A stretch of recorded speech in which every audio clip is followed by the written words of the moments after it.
Hello everyone, I'm Tom from Chalkpit Design. I'm going to do a quick video on STL files and 3D scanning. I'll start with a quick intro in STLs and I'll go into an example using SolidWorks to capture the content of an STL file from a 3D scan. Introduced in 1986, the STL is an acronym for stereolithography, which is the same word as the SLA acronym, which some of you might know is a resin-based print technology. However, it has recently developed a more accurate translation of standard triangle language, which as you will see is very accurate. It has become the most common file type for 3D printing systems. STL files are a collection of triangles. They form a mesh which creates the surface of the model. Unless the model is purely flat surfaces with angles, it's never going to be 100% accurate, as the curves will never be properly represented. They will always be made up of short little lines.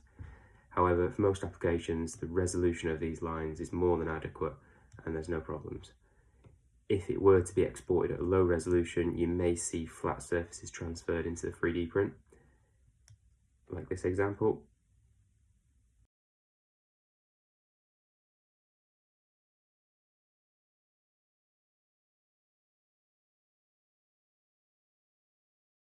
When saved as an ASCII file STL, which is a text-based file, you can open the data in Notepad and you can actually see the coordinates of all the triangles which build up this model.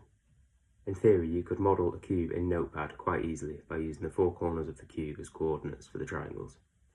As this is a coordinate-based model system, it perfectly suits 3D scanning, where the scanners will use an optical or a laser system to gather coordinates in X, Y, Z and then mesh them into an STL file.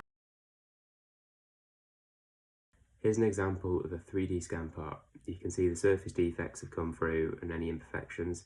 In an engineering world, it's a great source of dimensional information, but not much use for manufacture, as we wouldn't want to replicate the part with the defects. Typically, we want to improve a part while keeping the same fit, form and function.